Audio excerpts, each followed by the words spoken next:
Good morning, students. I welcome back you all to this mathematics class. And today we are discussing miscellaneous exercise on chapter 5, continuity and differentiability.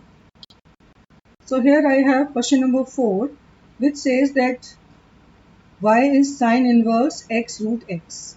And you have to find its derivative. So its derivative will be, derivative of sine inverse x root x will be 1 upon root of 1 minus x root x whole square, which is, and it is multiplied by the derivative of x root x. X root x can be written as x raised to the power 3 by 2.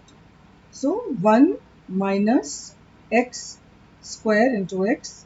Now derivative of x raised to the power 3 by 2 will be 3 by 2 x raised to the power 3 by 2 minus 1.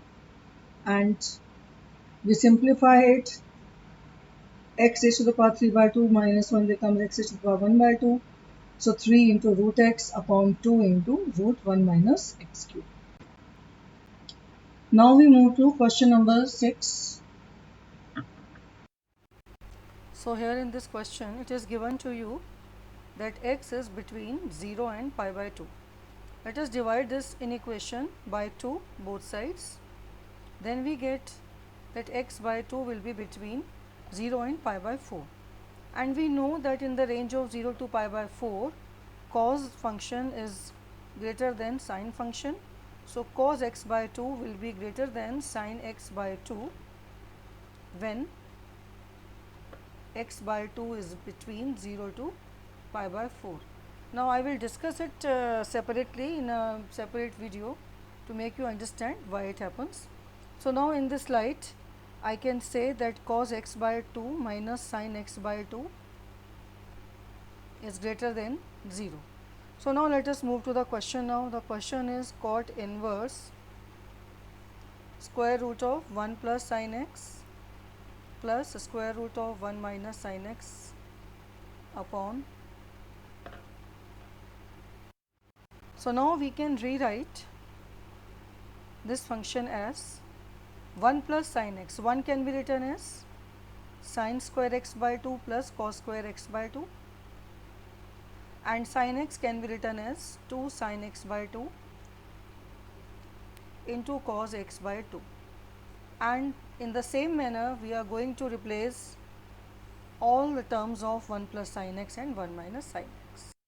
So now we have written all the 4 brackets, this one, this one, this one and this one in this manner only, that in all the 4 brackets 1 has been replaced by sin square x by 2 plus cos square x by 2, and sin x has been replaced by 2 sin x by 2 into cos x by 2. So now you can see that we can write it as cos x by 2 plus sin x by 2 whole square, and there is a square root also. Second bracket we can write as cos x by 2 minus sin x by 2 whole square. Why we have written sin x cos x by 2 minus sin x by 2 whole square? Because I have already shown you in the beginning here, I have already shown you that cos x by 2 is greater than sin x by 2, because x by 2 is between 0 to pi by 4. In 0 to pi by 4, the value of cos function is more than sin function, and from pi by 4 to pi by 2, the value of sin function is more than the cos function. So whenever this range is from 0 to pi by 4, you write cos x by 2 minus sin x by 2 for this expression, and when x is between pi by 4 to pi by 2, then you can write sin x by 2 minus cos x by 2 for this expression. So now you can see that I have written all the 4 brackets in this form, where I have written 1 plus sin x in all the 4 brackets as cos x by 2 plus sin x by 2 whole square, and when it is minus, I have put here a minus sign. Now in every term you can see that square root and square, they nullify each other. So we get here cos x by 2 plus sin x by 2 from the first bracket plus cos x by 2 minus sin x by 2 from the second bracket, whole divided by cos x by 2 plus sin x by 2 from this bracket minus cos x by 2 plus sin x by 2 from this bracket. So, I can see here sin x by 2 cancels and cos x by 2 also cancels. That gives me y is equal to cot inverse 2 cos x by 2 upon 2 sin x by 2, which is equal to cot inverse cot x by 2, which is equal to x by 2. So, we have written y as x by 2. So, function y has been simplified, which was given to you as such a complicated function. Now, at this step we differentiated both sides with respect to x. So, derivative of x by 2 is 1 by 2. So, now you can see that whenever you get through a inverse function, it is important to simplify it first. Taking derivative of inverse function after that is not a very difficult thing. Now, question number 8, y is equal to cos of a cos x plus b sin x, and we have to find its derivative. So, differentiating both sides with respect to x, derivative of cos f x, here we are going to use the derivative of cos f x. So, derivative of cos f x will be minus sin f x multiplied by f dash x, chain rule we have used. So, you can see, you can consider this expression as f x. So, derivative of cos f x will be minus sin f x is a cos x plus b sin x, and this whole expression is to be multiplied with derivative of a cos x plus b sin x. Derivative of a cos x is minus a sin x, and derivative of b sin x will be b cos x. So, now we can multiply this negative sign here with this bracket. So, what do we get? We get sine of, or we can write this bracket first. So, we change its sign because we are absorbing this negative. So, we get b cos x, sorry, a sin x minus b cos x.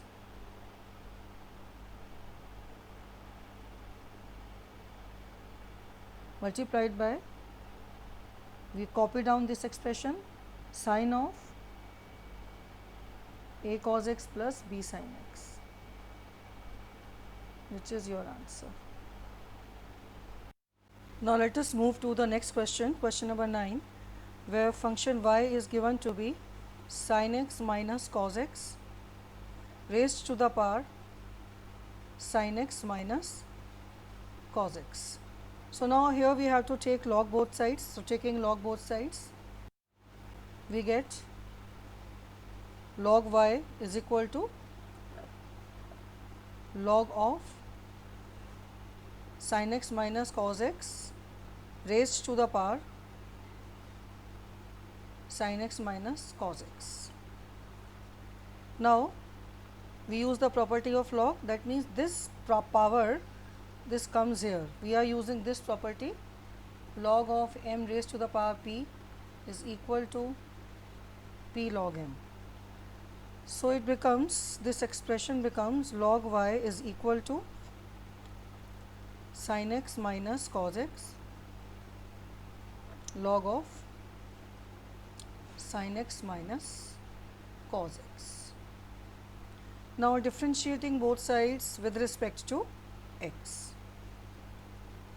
Derivative of log y with respect to x will be 1 by y dy by dx, and on the right hand side we have to apply product rule, one function and this is the second function. So, I will first take derivative of this first function, that will be cos x plus sin x into, I have to write this second function, that is log of sin x minus cos x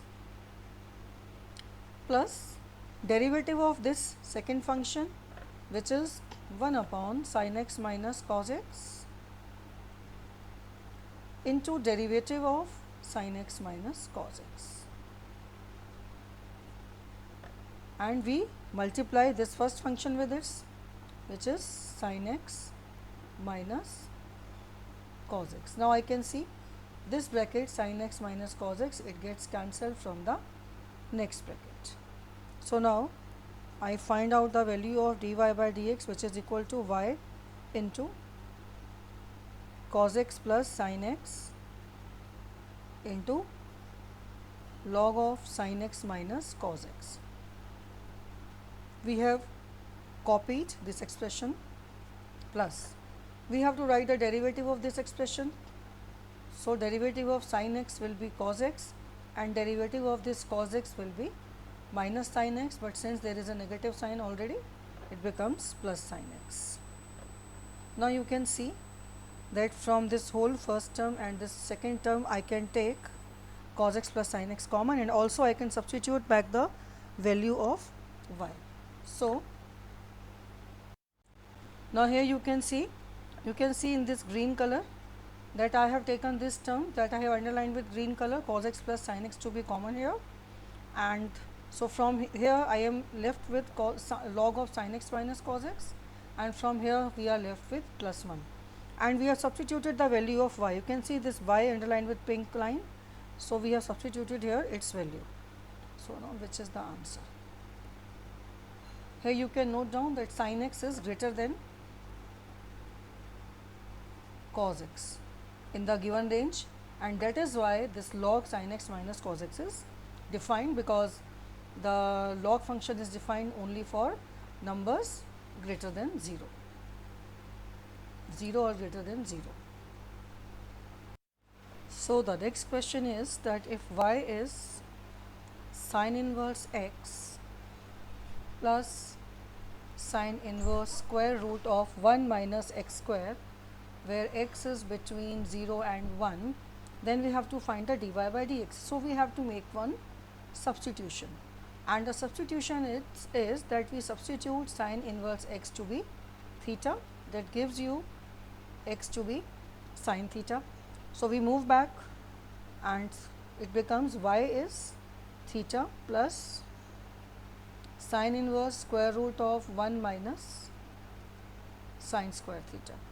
So this is equal to theta plus sin inverse, and 1 minus sin square theta is cos square theta, and since you are taking the square root, so it becomes cos theta. Now students, I can very well write this cos theta as sine of pi by 2 minus theta. Now using the property of inverse functions, I can write sine inverse of sine pi by 2 minus theta as pi by 2 minus theta, and I can see that theta cancels and we get that y is pi by 2. So now we have, till now we have only simplified the function y, which is pi by 2. At this step, after simplifying, we differentiate with respect to x. So the derivative will be dy by dx, and the derivative of pi by 2 is 0 since it is a constant. Now let us move to question number 14. It is given to us that x root 1 plus y is and plus y root 1 plus x is equal to 0, and we have to find dy by dx. As you can see students, this is an implicit function, so we rewrite this function in this manner: x root 1 plus y is equal to minus of y root 1 plus x. Now at this stage we square both sides, so squaring both sides, दोनों side का square करेंगे. So x square, square of root 1 plus y is 1 plus y, and y square 1 plus x. Now after this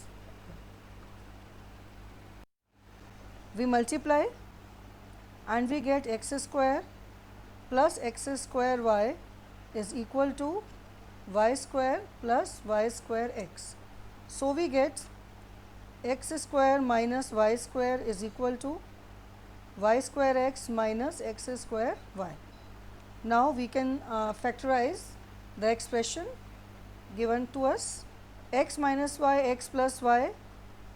We can factorize this expression on the left hand side, and from this expression on the right hand side we can take yx common, so we will have y minus x.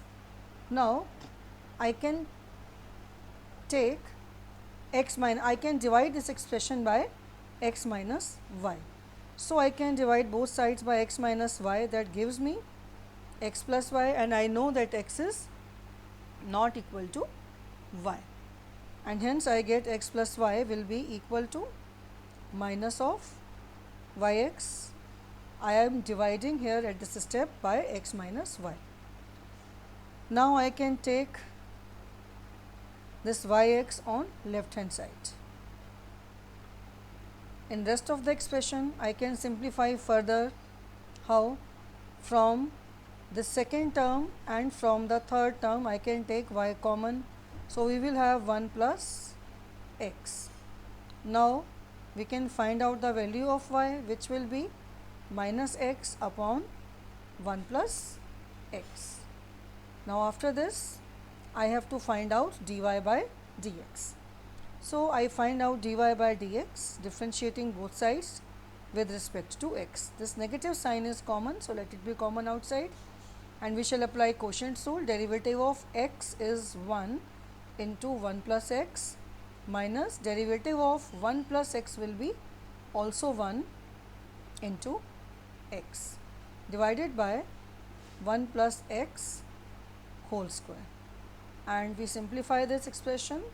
This becomes 1 plus x minus x divided by 1 plus x whole square, and so the answer is that dy by dx is equal to minus 1 upon 1 plus x whole square.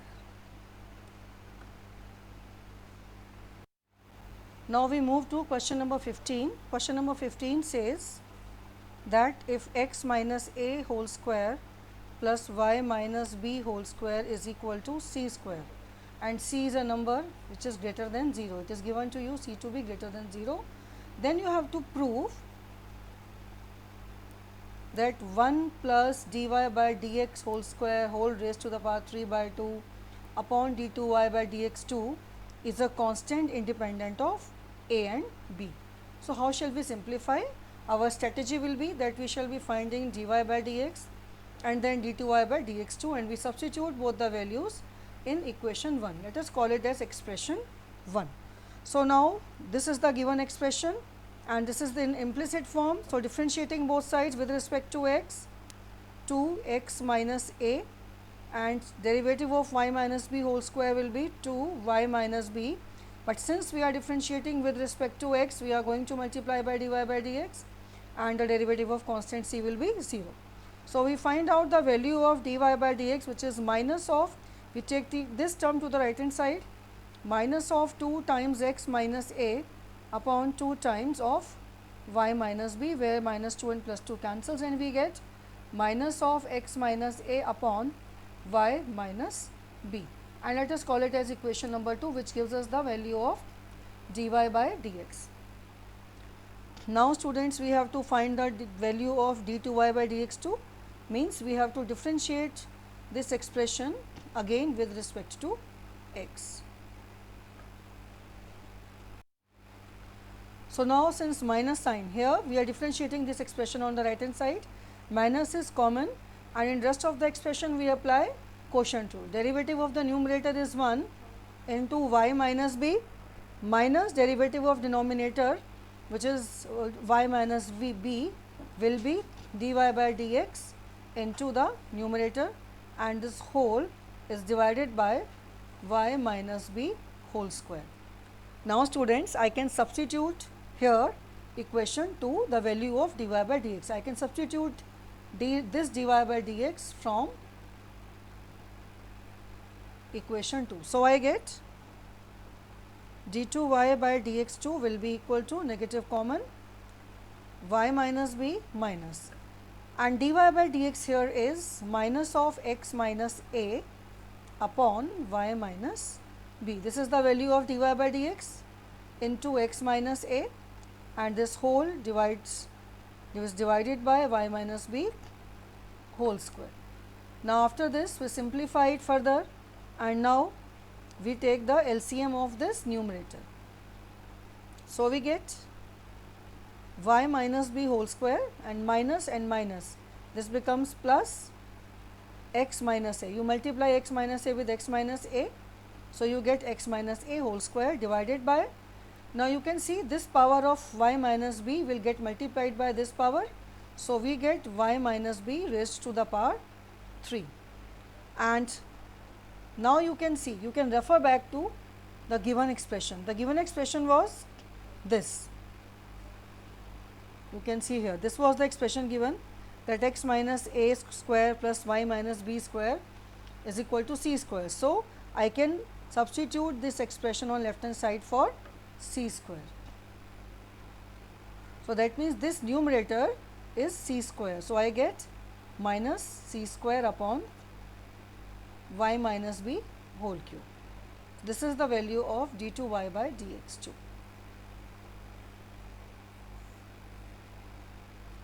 And we call it as equation number 3. Now you can see this expression which is there in the green bracket. This expression is given to you in the question and you have to find its value. 1 plus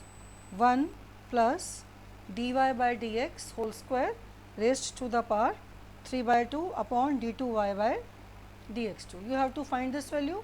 So I substituted the value of dy by dx in this expression and I substituted the value of d2y by dx2 in this expression. Now after this we simplify it further and this expression becomes 1 plus x minus a whole square upon y minus b whole square whole raised to the power 3 by 2 and this whole is divided by minus c square upon y minus b whole cube. Taking the LCM of the numerator, we have y minus b whole square plus x minus a whole square upon y minus b whole square and this whole raised to the power 3 by 2. This is the numerator. This is divided by minus c square upon y minus b whole cube. Now students, you can see I have substituted, I have taken the LCM and now you can see this expression in the blue bracket. This is nothing but c square, it is the given expression. So the expression which is there in the blue bracket, I represent it by c square divided by y minus b whole square and this whole has the power 3 by 2. So that means 3 by 2 is the power of numerator and 3 by 2 is the power of denominator. So we simplify it and give the power. Now divided by minus c square upon y minus b whole cube. Now you can see this 2 cancels here and 2 cancels here. So this expression becomes c cube upon y minus b whole cube, this is the numerator, whole divided by minus c square upon y minus b whole cube. Now I can see that y minus b whole cube gets cancelled from both the sides and c square also cancelled with c cube and we are left with minus c, which is an expression which is a constant free of a and b, and this is what you had to prove. Now with this I end up this video here. So please keep revising, keep preparing for your exams. Best of luck and please don't forget to like, share and subscribe my videos.